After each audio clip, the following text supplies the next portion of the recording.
तर नमस्कार शेतकरी मित्रांनो. तुम्हाला जसं मी काल म्हणलेलं का की आपल्याला शेळीपालनामध्ये गावरान उस्मानाबादी क्रॉसेस करून शेळीपालन करायचं आहे. तर त्यातलाच प्रकार शेळीपालन जर चांगलं करायचं असलं नियोजनात तर तुम्ही बघू शकता. हा जो आहे तो आपला ब्रीडर आहे आणि आपल्या घरी झालेलं ह्या ब्रीडरपासनं तुम्हाला करड बी दाखवणार आहे की गावरान शेळी हो इथं जे करड आहे. तर तर तुम्ही बघू शकता ही गावरान शेळीला म्हणजे थोडक्यात गावरान शेळीला आपला जो आहे तो ब्रीडर लावल्यामुळे झालेलं करडोय. आता ही करडो एक 15 दिवसाचा आहे. 15-20 दिवस झाला असेल शेळी आलेली ही.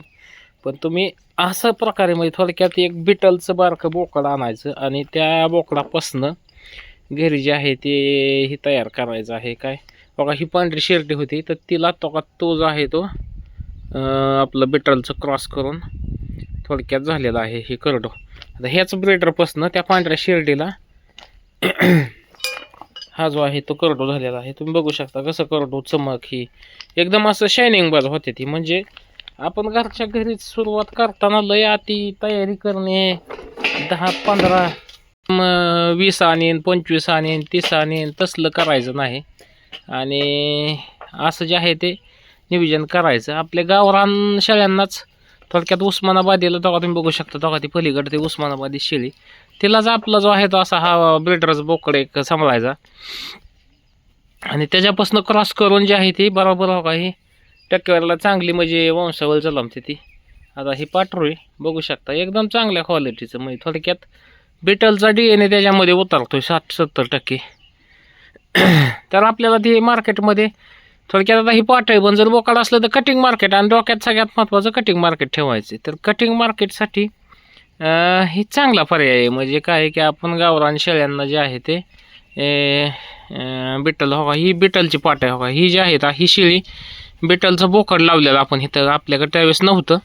तर ते गावरान शेळीलाच बिटलचं बोकड लावून ती जी आहे ती पाट तयार झालेली आहे आपल्या घरचीच आहे. ही सगळ्या शेळ्या आहेत ते घरच्या आहेत तुम्हाला सांगतो मित्रांनो. हो का ही आमच्या म्हणजे घरचीच आहे पहिली जुनी उस्मानाबादी. तर अशा प्रकारे जे आहे ते हो का ही तुम्ही बघू शकता एक 3-3.5 महिन्याचं ही जी बोकाड आहे. पण किती बारक आहे बघितलं का. म्हणजे आता सकाळचा टाईम आहे सकाळ शेरड इतकी स्ट्रॉंग वाटत नाही ती म्हणजे अशी वांकरल्यासारखी असते थंडीने